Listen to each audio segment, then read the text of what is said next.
miércoles pasado ustedes ya iniciaron, ya están introducidos, digamos, de alguna manera en este tema. Con la doctora Erika ya estuvieron hablando de las patologías glomerulares y en el día de hoy vamos a continuar enfocándonos en la parte clínica y también en el tratamiento.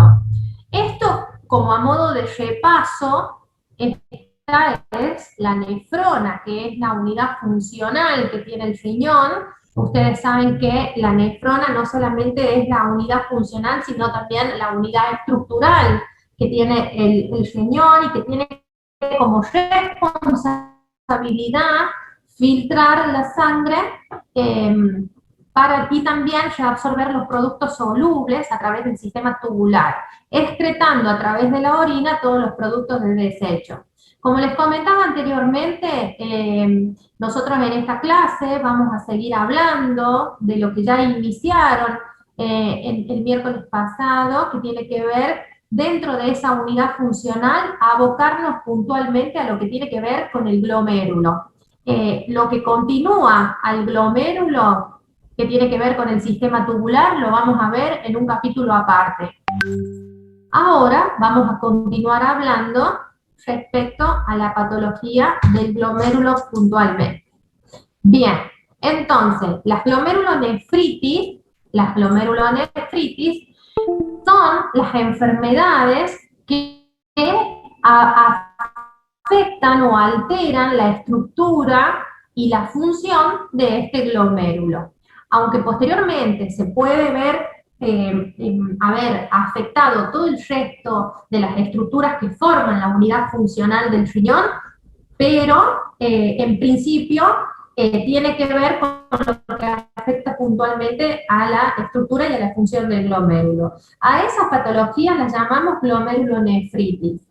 Como ustedes ya estuvieron hablando, ustedes esto ya lo saben, lo vamos a seguir repitiendo, las glomerulonefritis pueden ser primarias o pueden ser secundarias. Nosotros vamos a decir que una glomerulonefritis es primaria cuando la alteración principal esté abocada o esté afectando puntualmente al glomérulo, ¿sí? Generándose el problema primario a nivel glomerular.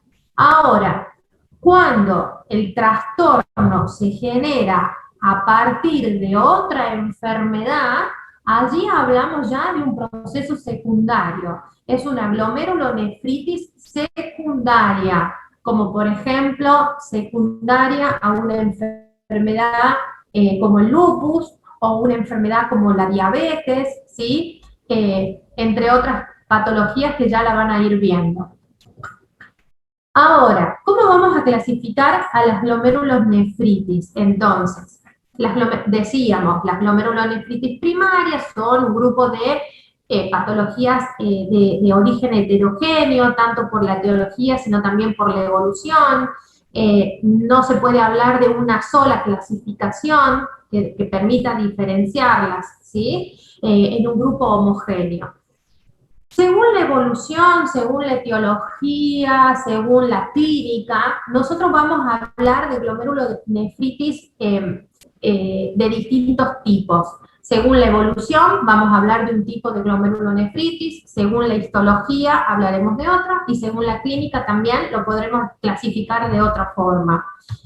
Según la evolución, nosotros vamos a decir que una glomerulonefritis puede ser aguda, subaguda o puede ser crónica.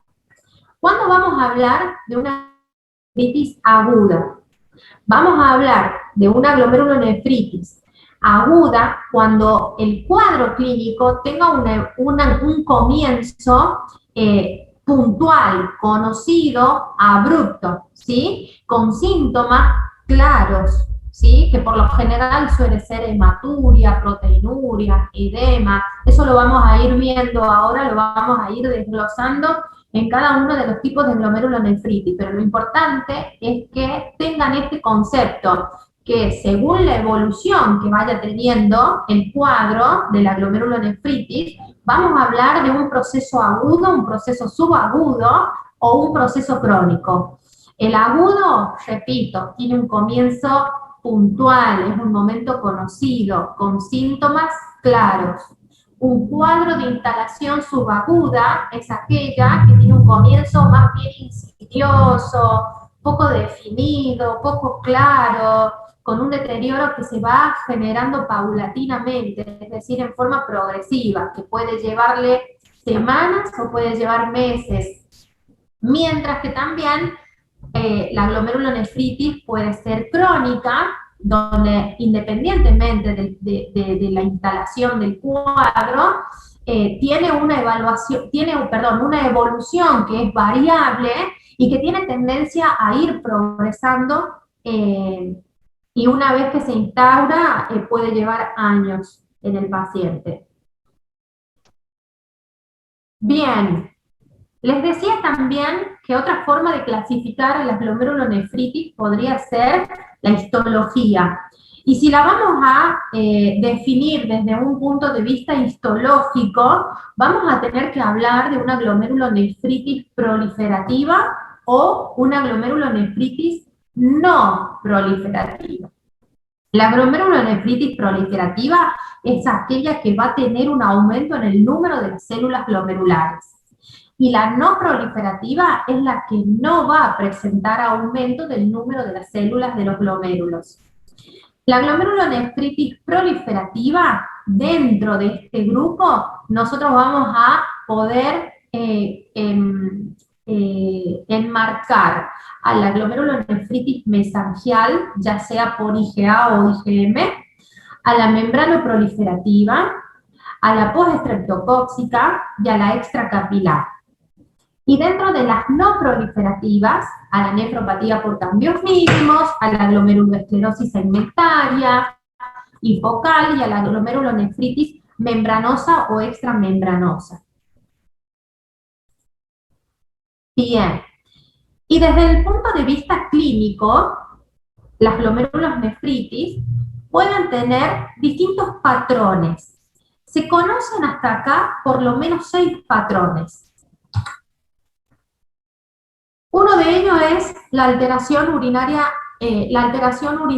asintomática, la hematuria macroscópica, el síndrome nefrótico, el síndrome nefrítico, la glomerulonefritis rápidamente progresiva y la glomerulonefritis crónica. Bien, el primer patrón, que es el que les mencionaba, la que tiene alteraciones urinarias asintomáticas, analíticamente se va a manifestar como una hematuria microscópica, ¿sí? Y o proteinuria, pero no más de 3 gramos por día. Fíjense, en la hematuria macroscópica puede observarse sangre a simple vista, eso quiere decir una hematuria macroscópica. El paciente puede directamente observarlo. O bien puede existir lo que se llama una hematuria microscópica, donde no es visible a simple vista, sino que tiene que ser observable a través de un microscopio. ¿Sí? Y para que sea observable a través de un microscopio, el bioquímico lo va a informar a través de esto que les estoy mostrando acá a la derecha de su pantalla, donde dice orina completa. Nosotros, cuando queremos saber si un paciente tiene hematuria microscópica, pedimos este análisis de orina completa, en el cual, fíjense acá en este listado, hay un punto que dice hemoglobina, allí dirá positivo, y luego en el sedimento donde dice hematíes, dirá también la cantidad que logre contabilizar el bioquímico. Esto nos va a hablar a nosotros de una hematuria microscópica. Ahora, entonces, todo esto entra dentro del marco de lo que es una alteración urinaria asintomática, ¿sí? Bien. Cuando hablamos de hematuria macroscópica, son periodos o etapas de sangre en la orina, observable macroscópicamente, sin coágulo, que típicamente pueda coincidir con algún proceso infeccioso intercurrente, ¿sí? Entre estos brotes el paciente suele estar asintomático, salvo que tenga una hematuria microscópica y o proteinuria leve a moderada. Entonces, dentro de las alteraciones urinarias asintomáticas, el paciente puede tener una hematuria microscópica o puede tener una hematuria macroscópica, pero recuerden esta palabra, en forma asintomática. Este suele ser uno de los patrones que el paciente con glomerulonefritis pueda llegar a presentar clínicamente. Otro patrón puede ser el síndrome nefrótico. El síndrome nefrótico vamos a definir que el paciente tiene un síndrome nefrótico cuando tiene la presencia de sus componentes, como cuáles. La proteinuria de más de 3.5 gramos por día, en el caso del hado, define con más de 40 miligramos hora, asociado a hipoalbuminemia, hipercolesterolemia y edema. Bien, otro patrón clínico que puede tener una glomerulonefritis es el síndrome nefrótico. Nefrítico. El síndrome nefrítico es un cuadro clínico que tiene una presentación aguda y que se caracteriza por presentar, además de proteinuria, pero que a diferencia del síndrome nefrótico no tiene un rango por encima de 3.5, tiene un rango menor a 3 gramos por día, asociado a oliguria, asociado a hematuria, a edema e hipertensión arterial. Bien, la glomerulonefritis rápidamente progresiva también es otro patrón clínico que puede presentar, que está caracterizada por la aparición en forma gradual de proteinuria, con hematuria e insuficiencia renal que puede progresar en un periodo de días a semana. Es decir, acá va asociado de fallo de la función renal.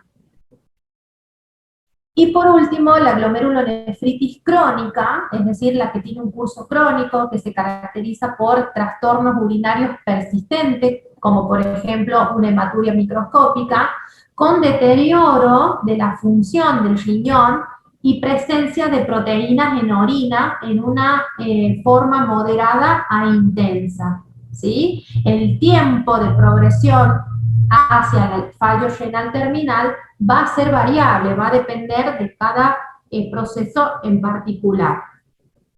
Acá, como para resumir, como para que lo puedan visualizar en una sola diapo, ustedes acá van a ver los distintos patrones clínicos. Me gustó a mí esto presentárselos para que ustedes puedan resumir todo lo que venimos hablando de la parte clínica de las glomerulonefritis. Fíjense acá, están todos los patrones. La alteración asintomática urinaria, la hematuria recidivante, el síndrome nefrótico, el nefrítico, la insuficiencia renal rápidamente progresiva y la glomerulonefritis con curso crónico. Y acá, a su izquierda, tienen los distintos tipos de glomerulonefritis y en qué cuadro clínico se puede englobar a cada una de ellas, ¿sí? Como para hacer un repaso. Entonces, nos vamos a volver un poquito para que repasemos. Entonces, clínicamente, las glomerulonefritis se pueden presentar con estos patrones. Puede presentarse con una alteración urinaria asintomática, se puede presentar con una hematuria macroscópica, se puede presentar con un síndrome nefrótico, con un nefrítico, con una glomerulonefritis de curso rápidamente progresivo o con un curso crónico, ¿sí? Recuerden que dentro de las alteraciones urinarias asintomáticas podrían encontrar lo que es una hematuria microscópica. Bien.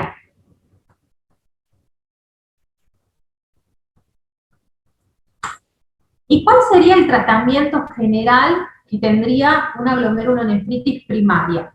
A ver, como todo proceso tiene medidas generales que tienen que ver con la alimentación, ¿sí? La alimentación de un paciente con glomerulonefritis va a tener que prestar atención respecto a la restricción del sodio, ¿sí? En caso de que vaya acompañado el cuadro clínico de hipertensión arterial o un síndrome nefrótico, va a tener que ver con la restricción de líquidos, con la restricción de proteínas, no aportando 1 gramo por kilogramo de peso por día, no más de eso, y en el caso de que tenga ya documentada una insuficiencia renal este paciente, además se le va a pedir que reduzca la ingesta a 60 gramos por día, perdón, miligramos por día. El control del peso, el abandono del hábito de fumar, sí estimular a la actividad física en forma regular, el reposo en cama solo en situación de anasarca. ¿Alguien sabe a qué nos referimos con anasarca? Sí, profe. Edema generalizado. Sí, profe. Edema generalizado, perfecto. Cuando hablamos de anasarca estamos hablando de un edema generalizado, perfecto, muy bien. Y siguiendo con las medidas generales, también en un paciente con glomerulonefritis, no solamente van a tener que prestar atención respecto a la alimentación, a la ingesta de sodio, a si el paciente fuma, no fuma, si tiene actividad física o no, sino también prestar atención a las cifras de presión arterial. Si el paciente tiene hipertensión arterial, va a ser adecuado poder indicar inhibidores de la enzima convertidora de angiotensina o los antagonistas de los receptores de la angiotensina 2, buscando llevarlo al paciente a un control de presión arterial no mayor a 130-80 miligramos milímetros de mercurio, ¿sí? Sobre todo este objetivo de presión arterial, si el paciente, además de tener un daño estructural, ya tiene un daño en la función renal. También vamos a buscar tener un control de la proteinuria. Acabamos de mencionar que parte del cuadro clínico de estos pacientes con glomerulonefritis tiene que ver con la presencia de proteínas en orina, entonces vamos a tratar de controlar esa situación.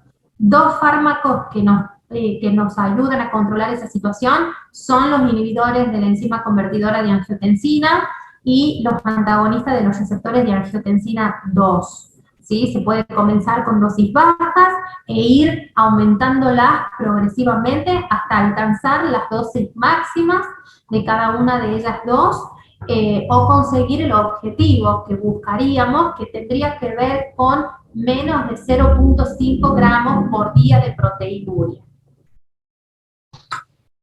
Bien, el efecto antiproteinúrico va a depender de cada tipo de glomerulonefritis que tenga instalado el paciente, ¿sí? Por lo general, la nefropatía por IgA es la que tiene un efecto positivo demostrado frente a esto. La glomeruloesclerosis segmentaria y focal, la membranosa o la membranoproliferativa, tiene menos respuesta positiva a este objetivo de controlar la proteinuria con estos dos tipos de fármacos. Y en el caso de los cambios mínimos no están indicados salvo que el paciente esté cursando con hipertensión arterial. Siguiendo dentro de la línea de las medidas generales para este grupo de patologías, las glomerulonefritis primarias, el otro objetivo a tener en cuenta es el control de la hiperlipemia, ¿sí? Ustedes saben que el síndrome nefrótico tiene como componente la hipercolesterolemia. Entonces, en ese caso, vamos a tener que dirigir un grupo de fármacos que nos ayuden a controlar esa situación. En este caso, las estatinas serían los fármacos de elección, ya que la hipercolesterolemia es es el desorden que se generaría o que acompañaría este cuadro clínico. Bien, otro componente que vamos a tener que intentar controlar en estas glomerulonefritis va a ser el edema. Y para ese punto podemos valernos de un grupo de fármacos que son los diuréticos de ASA, buscando iniciar con dosis altas, aunque también se pueden ustedes encontrar con alguna situación de anasarca o de hipoalbuminemia. En ese caso, sí es de utilidad en la práctica clínica la infusión combinada de albúmina y de furosemida intravenosa, ¿sí? Para ayudarlo al paciente a salir de ese cuadro de edema generalizado. Otra opción terapéutica que la bibliografía avala y que recomienda puede ser el uso de fármacos tiazídicos o antialdosterónicos. Pero de primera instancia, para el tratamiento del edema, vamos a pensar en un diurético de asa. ¿Qué diurético de asa conocen? Furosemida. Perfecto, muy bien. ¿Qué presentación tiene la furosemida?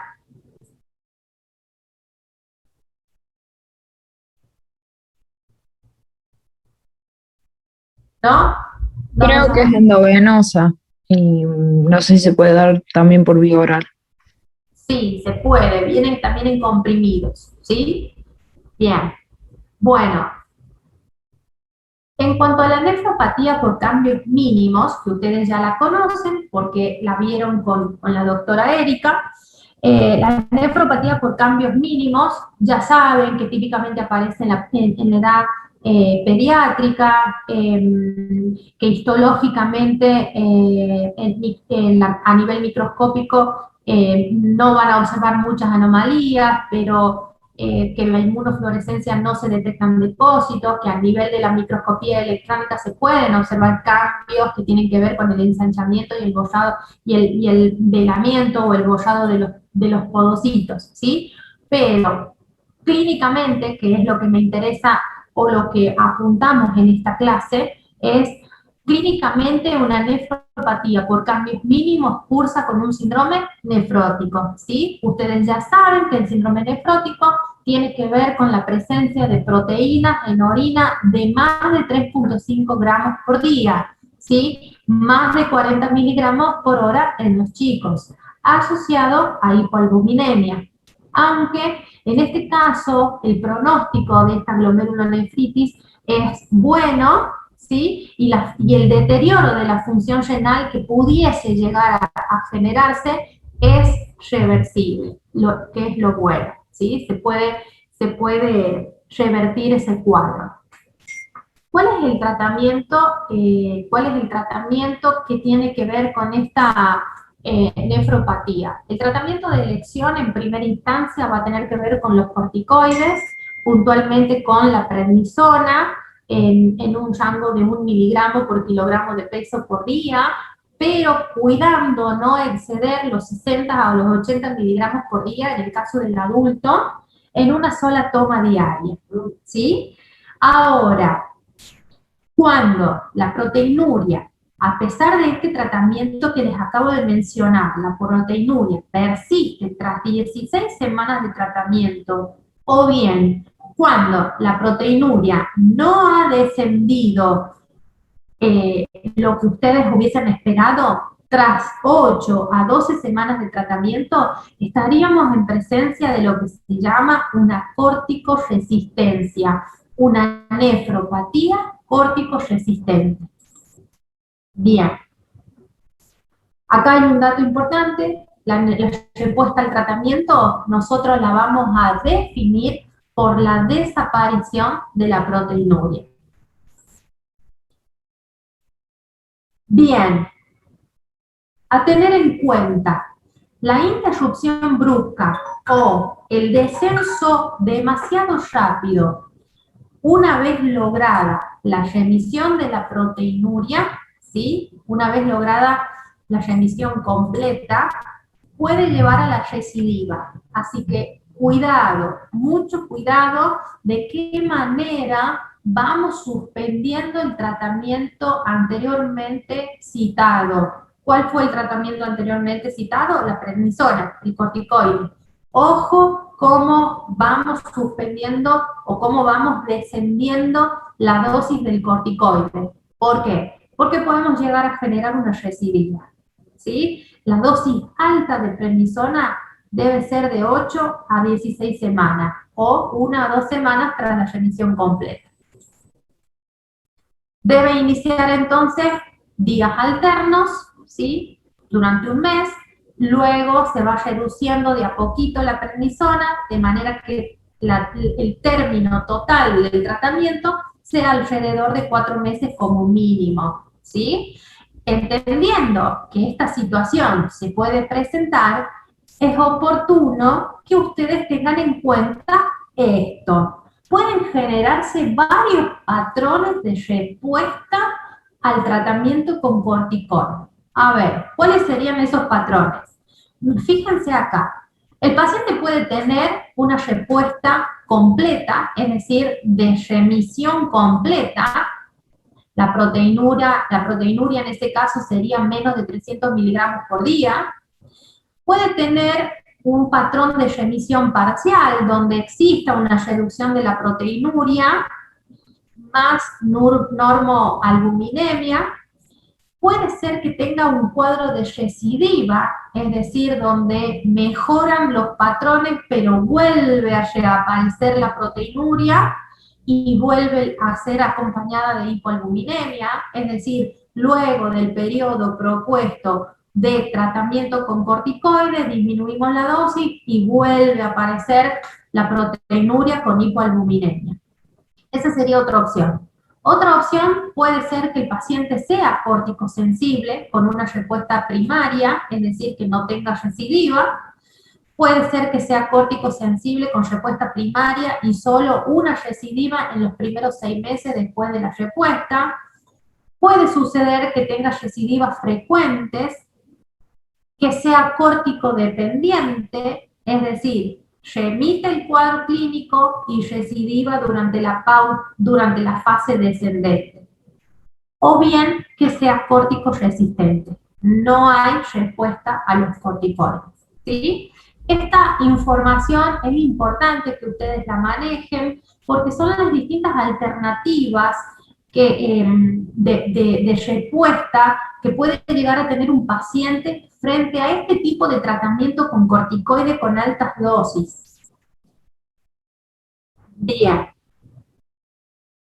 Ahora, habíamos dicho que como primer tratamiento íbamos a proponer el tratamiento con corticoides, es decir, con prednisona. Ahora, existe también una segunda alternativa, una segunda línea de tratamiento, que nosotros la tendríamos en cuenta en caso de que se presentase alguna de estas situaciones que no tenga que ver con que el paciente sea córtico-sensible con respuesta primaria, ¿sí? Si el paciente no se ubica dentro de este patrón y tiene alguna de estas otras instancias, tenemos una segunda opción para tomar en cuenta y ofrecerle al paciente. ¿Cuál sería esa segunda línea de fármaco? Esta, la ciclofosfamida. ¿Sí? La ciclofosfamida se puede utilizar a razón de 2 miligramos por kilogramo de peso por día durante un periodo de 8 a 12 semanas. Pero les cuento que también puede suceder que el paciente no responda a este tratamiento y que presente una recidiva, su nefropatía. En este caso, afortunadamente, hay otras opciones que se pueden tomar en cuenta y que en ese caso tienen que ver con la ciclosporina A o esta droga, el tacrolimus. Bien, a modo de información y para que lo tengan en cuenta, la bibliografía también habla actualmente de que existen datos respecto al uso del micofenolato.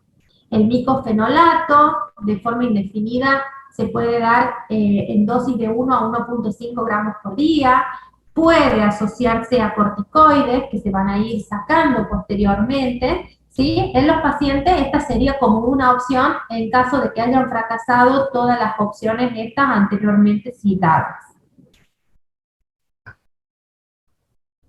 Bueno, acá en esta diapo les traigo este algoritmo que me pareció interesante porque es como que logra englobar todo lo que venimos hablando respecto al tratamiento de esta nefropatía por cambios mínimos. Fíjense que si un paciente clínicamente se presenta en la consulta con un síndrome nefrótico, recordando que el síndrome nefrótico tiene que ver con proteinuria de más de 3,5 gramos, tiene que ver con la hipoalbuminemia, hipercolesterolemia, hipoalbuminemia, hipercolesterolemia y edema. ¿Sí? En el contexto clínico de un síndrome nefrótico, pensando en que este paciente está con una glomerulonefritis, sería sometido a una biopsia renal, la cual nos diría con nombre y apellido cuál sería la nefropatía que está cursando este paciente. En ese caso, si se trata de una nefropatía por cambios mínimos, lo que acabamos de decir es lo siguiente, que de primera línea podemos usar prednisona en 1 miligramo por kilogramo de peso por día, en un periodo estipulado de aproximadamente de 8 a 16 semanas, ¿sí? Y que a partir de acá dijimos que el paciente podía tener dos caminos, o tener una respuesta positiva y que el cuadro remita, es decir, remisión del cuadro clínico, y a partir de ahí se desprenden otras opciones. Ese paciente con remisión puede no tener recidivas, ¿sí? Y en ese caso, genial, magnífico, la opción sería hacer control mensual para pesquisar en caso de una recidiva del cuadro clínico, o otra opción podría ser que el paciente pueda tener una recidiva ocasional, y en esa situación la actitud terapéutica va a ser prednisona nuevamente, pero con un descenso más lento de lo que lo hicimos anteriormente, o puede tener una recidiva frecuente, o puede tener corticodependencia, es decir, bajamos la dosis del corticoide y el paciente inmediatamente tiene tendencia a volver a la proteinuria.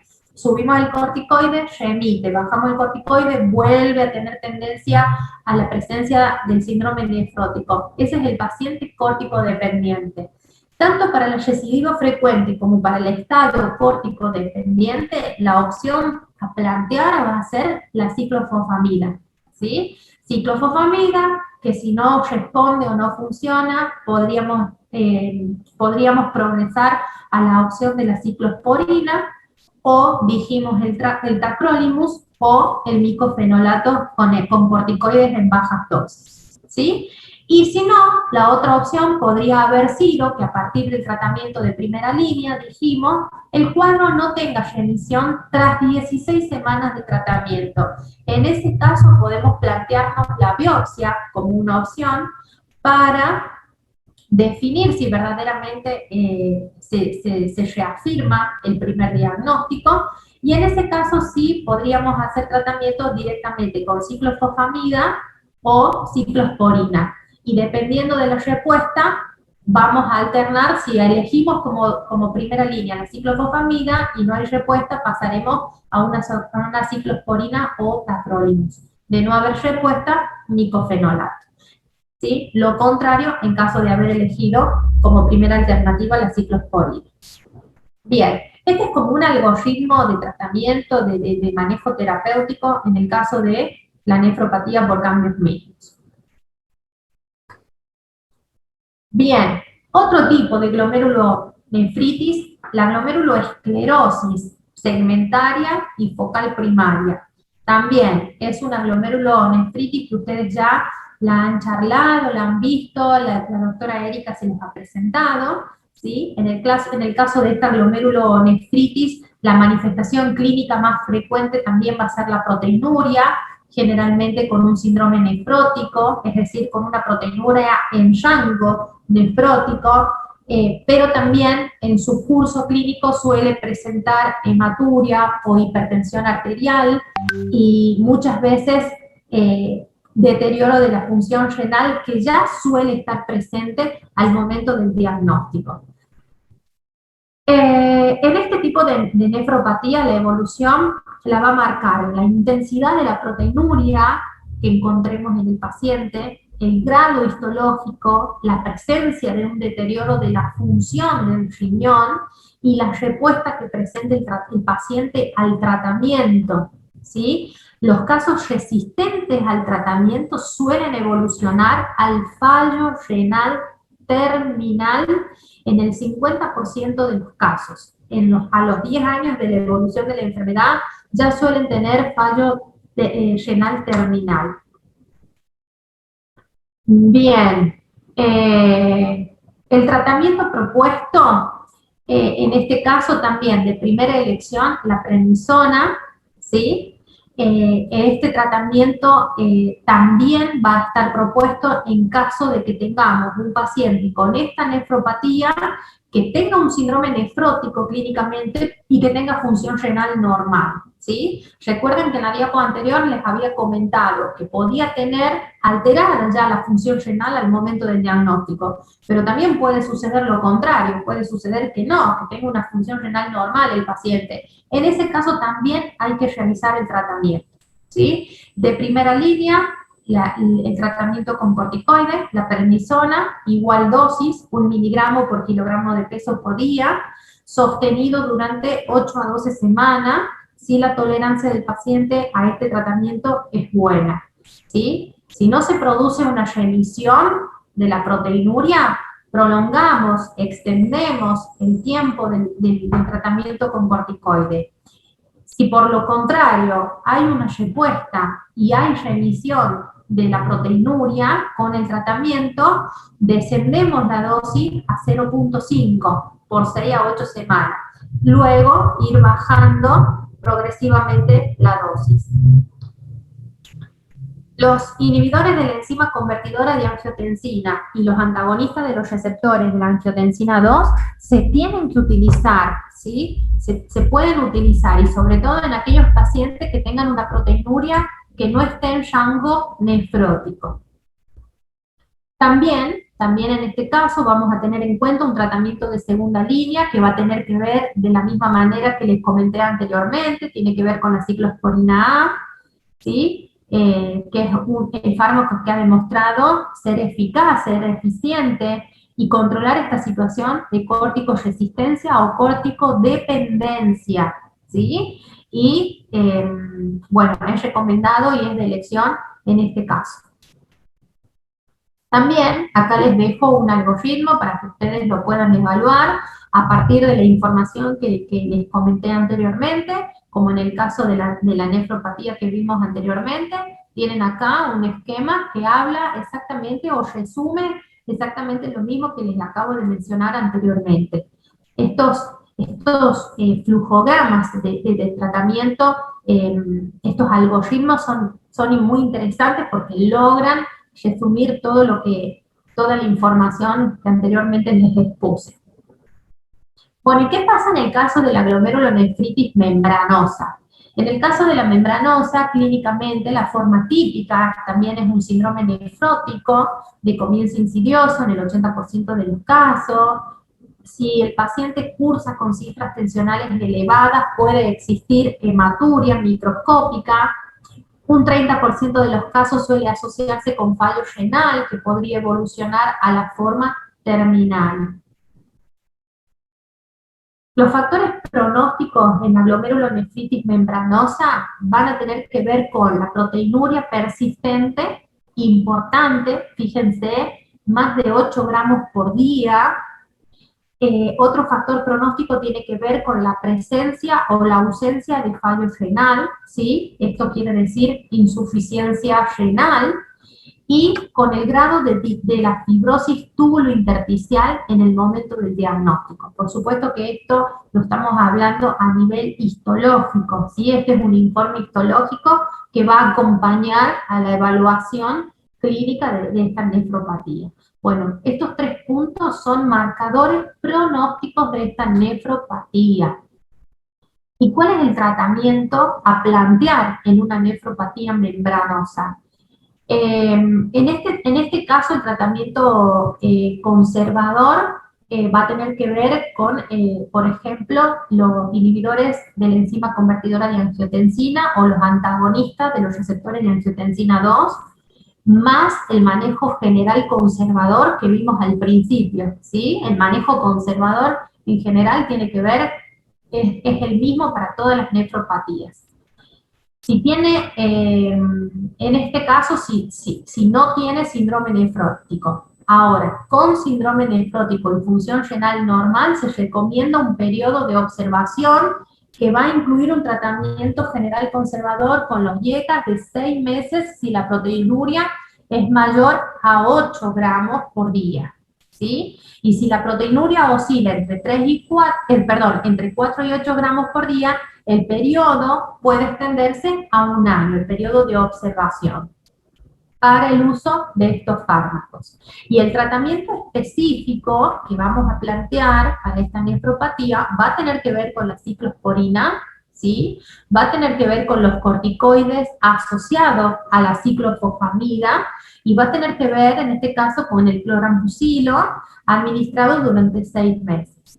Estas son las distintas opciones de tratamiento específico para este tipo de nefropatía. ¿Sí? Lo que vimos anteriormente tiene que ver con un tratamiento conservador respecto a la proteinuria con la cual cursan este tipo de nefropatía.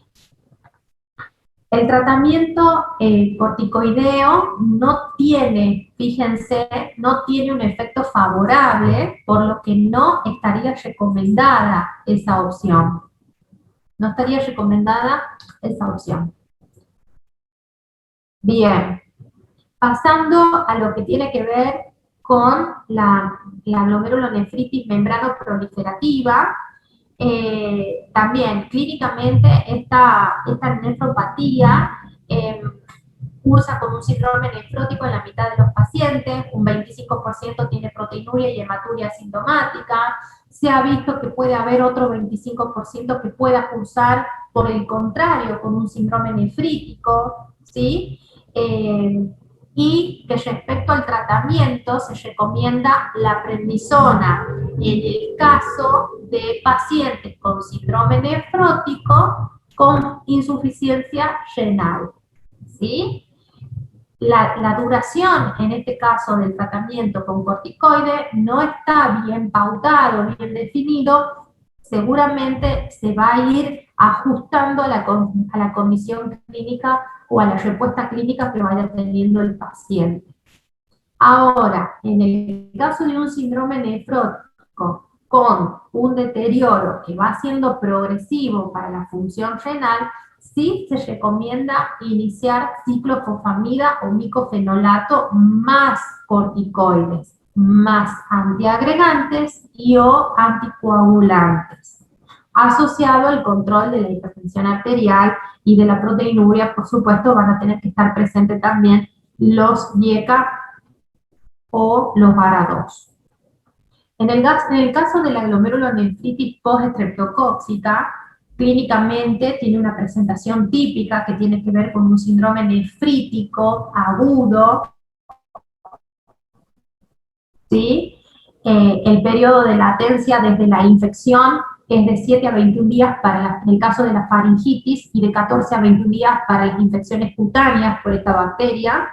Las fases iniciales suelen existir hipocomplementemia y títulos elevados de los anticuerpos, ¿sí?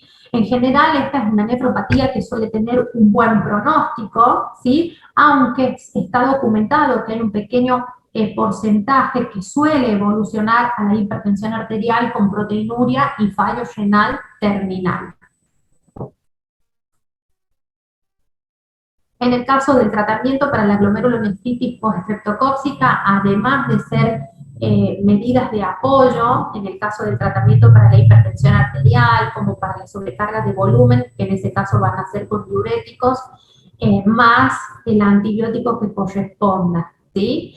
No hay documentación que avale el uso de inmunosupresores, ¿sí?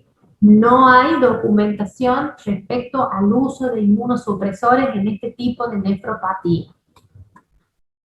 Bueno, otro tipo de nefropatía es la nefropatía por IgA, que clínicamente va a estar en el 50% de los casos expresada con hematuria macroscópica asintomática, ¿sí? ¿Se acuerdan que este era uno de los patrones clínicos con los cuales se podía expresar una nefropatía? La alteración urinaria asintomática, ¿sí? Fíjense, una hematuria macroscópica asintomática.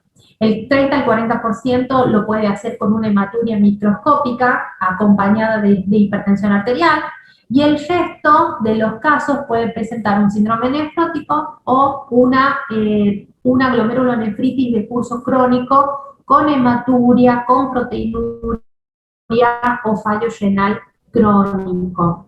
¿Cuáles serían los parámetros de mal pronóstico? En este caso, la presencia de hipertensión arterial, la presencia del fallo de la función renal y la proteinuria persistente, ¿sí? De manera que estos pacientes van a ser candidatos no solamente a un tratamiento conservador respecto a tratar de controlar la proteinuria con estos fármacos, sino también al uso de fármacos inmunosupresores, ¿sí?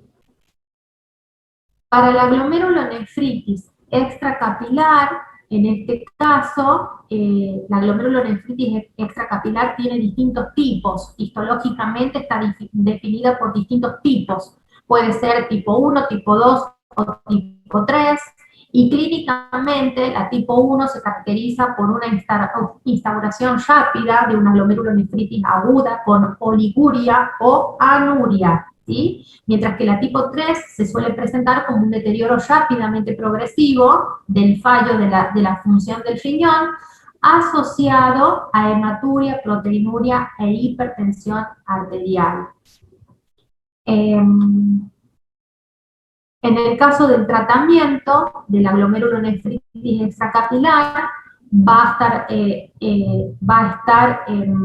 abocado fíjense, con un tratamiento de inducción que tiene que ver con pulsos de corticoide, de metilprednisolona, en 3 días consecutivos, para luego pasar a un tratamiento vía oral con prednisona, más ciclofosfamida oral o intravenosa en función del recuento de glóbulos blancos, durante un periodo de 6 a 12 meses hasta lograr la remisión del cuadro. Luego sí va a tener un tratamiento inmunosupresor de mantenimiento, ¿sí? Fíjense acá este dato. En el tipo histológico para la glomerulonefritis extracapilar tipo 1, ¿sí? Va a ser importante hacer un tratamiento con plasmaféresis intensiva, reponiendo siempre albúmina, salvo casos de hemorragia o luego de la biopsia, hasta que los niveles de los anticuerpos sean indetectables, ¿sí? En ese caso se plantea la plasmaféresis. Bien, ¿cómo están hasta acá? ¿Están ya confundidos? No, profe, sí se entiende.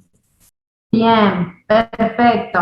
Bueno, están orientados, ¿verdad? Esto que acabamos de ver son las nefropatías, las glomerulonefritis que ustedes han estado viendo con Erika en la clase anterior y que ahora lo que buscamos es abocarnos a la parte clínica, pero también a la opción terapéutica para cada uno de los tipos de glomerulonefritis. ¿Sí? ¿Se entendió? Sí, profe. Bien, por supuesto que las glomerulonefritis son un grupo de patologías que una vez que logren ordenarlas, mentalmente las tengan ordenadas, las van a llevar con bastante facilidad. Al principio parece algo bastante confuso, porque bueno, son varias, pero van a ver que a medida que se siente, que repasen las clases las van a tener en el campus, tanto a la clase anterior que vieron con Erika, como a esta que es la segunda parte de la clase. Una vez que las logren repasar y las logren ordenar, van a ver que las van a llevar con facilidad. En esta última parte de la clase, lo que quiero que repasemos puntualmente es síndrome nefrótico y síndrome nefrítico, ¿sí? En el caso del síndrome nefrótico, quiero que tengan bien en claro que tiene presencia o que tiene como componente a la proteinuria y en qué rango de proteinuria, que ya lo repetí muchas veces en cada una de las glomerulonefritis, la proteinuria, el edema, la hipercolesterolemia y la hipoalbuminemia, que etiológicamente el síndrome nefrótico van a ver que se lo puede clasificar como primario y como secundario, que en el caso del síndrome nefrótico primario puede tener un origen idiopático, como sucede en este tipo de glomerulonefritis, o puede tener un origen congénito, que suele aparecer en los 3 primeros meses de la vida, a raíz de una alteración en estos genes. Y que el síndrome nefrótico de tipo secundario puede, como la palabra lo dice, puede ser secundario a estas enfermedades sistémicas o secundario a estas enfermedades infecciosas, a estas neoplasias, a la intoxicación o a una alteración hemodinámica, ¿sí? Este sería una manera de ordenarlo etiológicamente al síndrome nefrótico, que por supuesto para hacer diagnóstico, el criterio en el que se van a basar para hablar del diagnóstico del síndrome nefrótico va a ser esto que ustedes están observando en este momento en pantalla y que lo venimos repitiendo permanentemente desde que comenzamos a hablar de glomerulonefritis, con la proteinuria, a su vez la hipoalbuminemia, en la presencia de edema y la presencia de hiperlipemia, sobre todo hipercolesterolemia en un rango mayor a 300, ¿sí? Bien, que las manifestaciones clínicas, fíjense, se puede ir presentando, es decir, el cuadro clínico puede ir evolucionando a esto que están observando acá. El edema periorbitario, el edema de los miembros inferiores, los edemas a nivel de genitales, que luego puede el paciente tener ascitis. Por supuesto que todo este cuadro va a estar apoyado con la presencia de la hipoalbuminemia. El paciente tiene proteinuria con un impacto a nivel sistémico que tiene que ver con la hipoalbuminemia, ¿sí? Fíjense que el paciente tiene un cuadro de astenia, puede tener dificultad respiratoria, tendencia al tromboembolismo, dislipemia, orina espumosa, que eso va a tener que ver con la presencia de proteínas en la orina.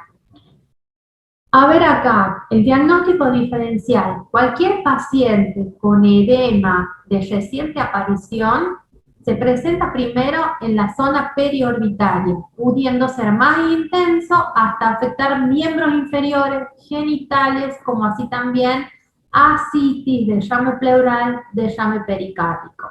¿Qué quiere decir esto?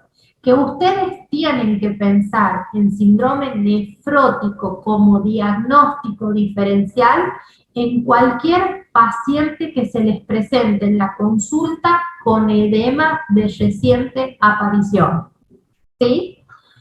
Diagnóstico diferencial.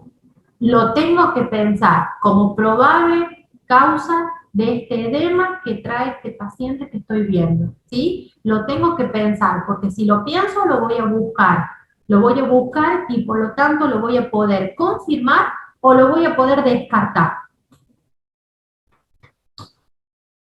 Bien, dentro del proceso fisiopatológico existe un aumento de la permeabilidad glomerular hacia las moléculas grandes.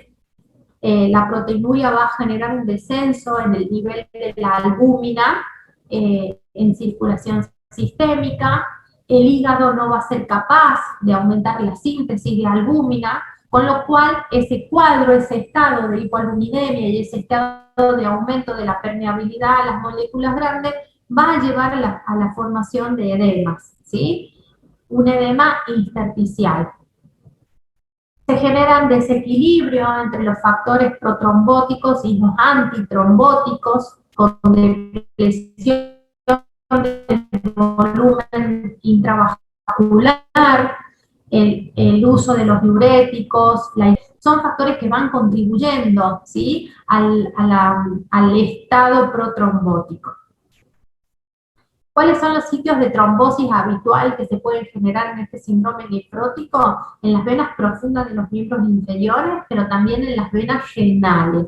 Fíjense que la nefropatía membranosa es la que suele estar asociada con este punto de trombosis venosa. ¿Cuáles son las indicaciones de una biopsia renal en estos casos? Aquellos pacientes menores de 2 años, pero menores de 2 y mayores de 10.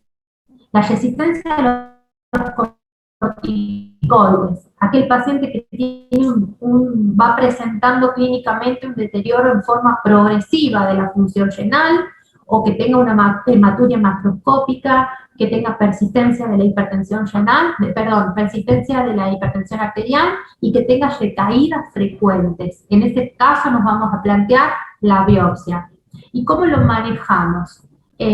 Acuérdense de cada componente que tiene este síndrome nefrótico. En el caso de los pacientes, en el caso del edema, del componente del clínico con edema, lo que vamos a buscar es tratar de generar un balance negativo del sodio mediante la restricción del consumo de sodio en la dieta y mediante la restricción del aporte de agua, más el tratamiento diurético. La idea va a ser ir buscando disminuir el edema en forma lenta también, como para no tener un impacto hemodinámico en el paciente. La idea es irlo disminuyendo en forma lenta a razón de 0.5 a 1 kilogramos por día.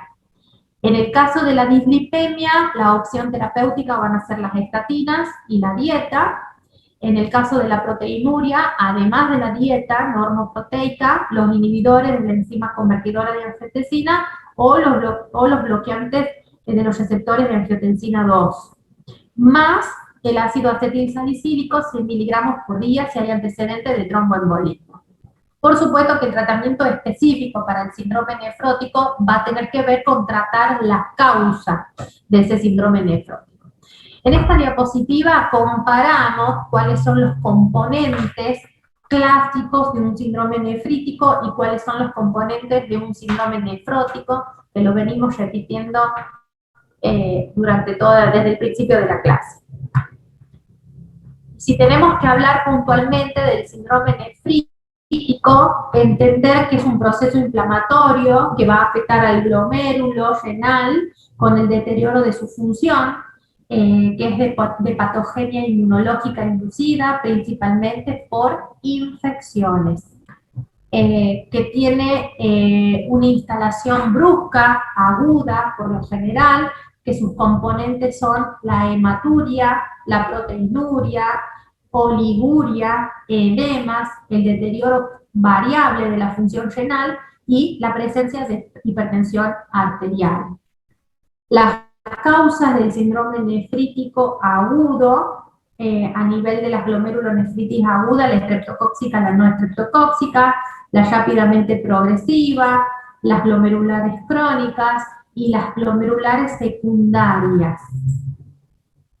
Fisiopatológicamente, el síndrome nefrítico, dijimos que porque era típico de la glomerulonefritis postestreptocóxica, la infección por esta bacteria genera una reacción antígeno-anticuerpo, donde esos inmunocomplejos circulantes se van a depositar a nivel capilar glomerular, con lo cual van a disminuir el filtrado glomerular, disminuyendo la excreción urinaria de sodio y de agua, generando una expansión del espacio extracelular, lo cual, fisiopatogenia, que va a ser la responsable del cuadro clínico del síndrome nefrítico. Acá, un ejemplo o un gráfico de lo que hablábamos del edema periorbitario que se genera en estos pacientes, ¿sí? Y el tratamiento va a tener que ver con controlar la ingesta de sodio y de agua por el paciente, el reposo para mejorar la eliminación de líquidos, el diurético, los antihipertensivos, y en algunos casos se va a plantear como tratamiento en la diálisis cuando la función del riñón esté severamente deteriorada. ¿Cuáles son las indicaciones de biopsia en estos casos de los pacientes que van a cursar un síndrome nefrítico? Sí, sobre todo en lactantes y en los adolescentes, cuando el paciente tenga hipertensión arterial, edema y oliguria mayor a 3 semanas, o hematuria macroscópica mayor a 3 semanas, o un fallo renal agudo mayor a 3 semanas, ¿sí? Cuando también esté asociado a algunos componentes del síndrome nefrótico, con proteinuria a los 6 meses, la hipocomplementemia y sobre todo este punto. Esto se los traje para que lo tengan en cuenta. Cuando hay duda diagnóstica, siempre va a estar planteada la opción de la biopsia renal.